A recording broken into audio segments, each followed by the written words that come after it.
Selamat pagi Bapak Ibu Saudara sekalian. Selamat datang dalam acara Sarapan Sabda bersama saya Pak Saparma.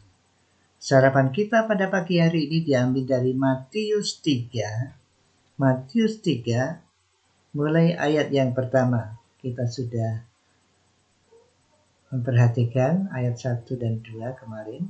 Sekarang ayat-ayat berikutnya. Tapi akan saya baca beberapa ayat sampai dengan ayat yang ke-6. Jadi Matius 3 ayat 1 sampai 6, demikian firman Tuhan. Pada waktu itu tampillah Yohanes Pembaptis di padang gurun Yudea dan memberitakan, bertobatlah sebab kerajaan surga sudah dekat. Sesungguhnya dialah yang dimaksudkan Nabi Yesaya ketika ia berkata, ada suara orang yang berseru-seru di padang gurun, persiapkanlah jalan Tuhan, jalan untuk Tuhan, luruskanlah jalan baginya. Yohanes memakai jubah bulu unta dan ikat pinggang kulit, dan makanannya belalang dan madu hutan. Maka datanglah kepadanya penduduk dari Yerusalem, dari seluruh Yudea, dan dari seluruh daerah sekitar Yordan. Lalu sambil mengaku dosanya, mereka dibaptis oleh Yohanes di sungai Yordan. Saudaraku yang dikasihi Tuhan, ayat-ayat ini, cerita mengenai Yohanes Pembaptis ini, ditulis Matius kira-kira 30 tahun sesudah peristiwa itu terjadi. Nah, dari mana Matius tahu cerita ini? Mungkin dari cerita turun-temurun ya, dari mulut ke mulut, atau nanti jadi tradisi lisan namanya. Mungkin sumbernya dari itu. Tetapi Matius itu murid Yesus, jadi mungkin pernah melihat Yohanes Pembaptis atau cerita mengenai Yohanes Pembaptis karena ada beberapa rasul itu dulunya muridnya Yohanes Pembaptis. Jadi Matius saksi mata kehidupan Yesus dan saksi mata bersama-sama dengan rasul-rasul lainnya. Mungkin juga bukan hanya ingatan saksi mata yang ditulis, tapi mungkin ada sumber-sumber yang lain atau cerita lisan tadi sebagai bahan yang digunakan Matius untuk menulis bukunya. Dan dalam tulisan itu dia mengatakan seperti ini. Sesungguhnya dialah yang dimaksudkan Nabi Yesaya. Jadi keberadaan Yohanes Pembaptis telah dinubuatkan oleh Nabi Yesaya bahwa Yohanes Pembaptis akan membuka jalan bagi Tuhan Yesus.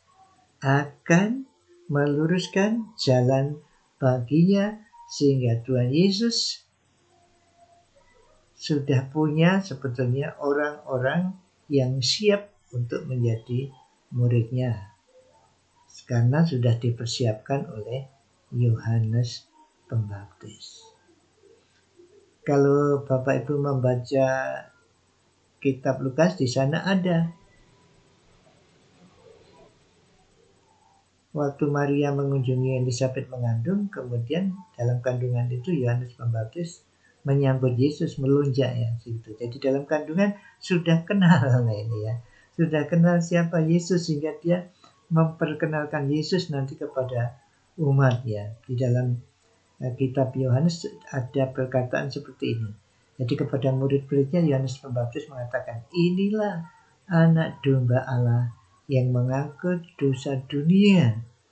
Jadi tujuan Yohanes Pembaptis ada melayani untuk memperkenalkan Yesus kepada Israel. Itu ya, Yohanes Pembaptis itu. Kalau di dalam Injil Yohanes juga dikatakan di sana pada waktu Yesus dibaptis, maksudnya apa baptisan Yesus itu? Kalau di dalam Yohanes pasal 1 ada di sana dikatakan untuk memperkenalkan kepada Israel. Jadi inilah tugas daripada Yohanes Pembaptis, dan itu sudah dinubuatkan oleh Nabi Yesaya, kata Matius. Dengan demikian menunjukkan kepada kita bahwa firman Allah itu benar. Kalau firman Allah berkata A, akan jadi A. Kalau berkata B, akan jadi B. Lalu juga dijelaskan mengenai kehidupan Yohanes Pembaptis. Jubah bulu unta, ikat pinggang kulit, makanannya belalang dan madu hutan. Jadi kelihatan jelas di sini bahwa Yohanes Pembaptis tidak hidup seperti orang biasanya tinggal di kampung, tapi di hutan, di padang belantara, terlihat dengan pakaian dan makanannya ini. Dia di padang belantara, mungkin membaca firman Tuhan, merenungkan firman Tuhan, terus bermeditasi di sana, sekali keluar, lalu khotbah. Makanya luar biasa khotbahnya, karena hidupnya hanya digunakan untuk memeditasi firman Tuhan, berdoa kepada Tuhan, lalu keluar khotbah. Khotbah dan doa saja hidupnya. Sehingga banyak orang yang bertobat dan minta dibaptis. Dan dibaptis di Sungai Yordan. Dikatakan di situ apa? Penduduk dari Yerusalem, dari seluruh Yudea, dan dari seluruh daerah sekitar Yordan datang ingin mendengar pengkhotbah ini. Memang kalau dari sudut lamanya kekosongan bahwa di Israel tidak ada nabi itu mulai zaman Maleaki ya. Maleaki 400 tahun baru muncul ada nabi. Ya, Yohanes Pembaptis ini. Sehingga ribuan orang, mungkin ini katanya ini mungkin hiperbole ya, dibesarkan seluruh Yudea, seluruh daerah sekitar Yordan ingin mendengar khotbah Yohanes Pembaptis, dan mereka mengaku dosa dan dibaptis. Luar biasa bukan Yohanes Pembaptis ini? Dan menurut Matius ini sudah dinubuatkan oleh Nabi Yesaya. Benar betul, dia menyiapkan jalan untuk Tuhan Yesus. Dia menunjukkan Yesus anak domba Allah mengangkut isi dosa dunia. Itu diperkenalkan Yohanes kepada murid-murid Yohanes sendiri. Jadi saudaraku, kesimpulan kita yang pertama adalah bahwa firman Tuhan itu Allah, ya dan amin.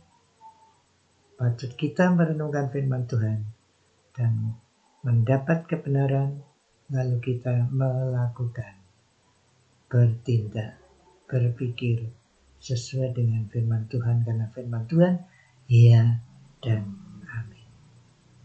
Berikutnya mungkin kita bisa meneladani si Yohanes Pembaptis ini. Banyak bergumul dengan Tuhan. Tidak dijelaskan di sini, tapi kehidupannya di hutan itu sendiri bersama Tuhan, sehingga menghasilkan sebuah karya, yaitu khotbah yang didengar banyak orang. Bukan didengar, tapi malah orang ingin mendengar. Jika Bapak Ibu Saudara mempersiapkan khotbah dengan baik, dengan berdoa, dengan serius, mengeksposisi ayat-ayat, mempelajari ayat-ayat, kalau mungkin pakai bahasa asli, atau kalau tidak bisa ya pakai kamus-kamus yang menunjukkan bahasa asli, akan ada seperti Yohanes Pembaptis, orang-orang datang untuk mendengarkan. Puji Tuhan, kehidupan Yohanes Pembaptis. Puji Tuhan, karena firman Tuhan itu ya dan amin. Tuhan Yesus, terima kasih Engkau mengingatkan kepada kami bahwa firman-Mu adalah benar. Apa yang engkau katakan akan terjadi seperti lewat Nabi Yesaya betul-betul terjadi di dalam kehidupan Yohanes Pembaptis. Menjadi pionir yang mempersiapkan jalan Tuhan. Terima kasih ya Roh Kudus, tolong kami supaya kami bisa memperoleh kebenaran dari firman-Mu, dan dengan pertolongan-Mu kami bisa melakukan. Dan biarlah kami berpikir sesuai dengan firman-Mu, bertindak sesuai dengan firman-Mu, berbicara sesuai dengan firman-Mu, sehingga orang akan kepingin, rindu mendengarkan kami. Terima kasih dalam nama Tuhan Yesus. Amin. Terima kasih saudara sudah memperhatikan bersama saya kehidupan Yohanes Pembaptis. Selamat beraktivitas. Tuhan memberkati. Amin.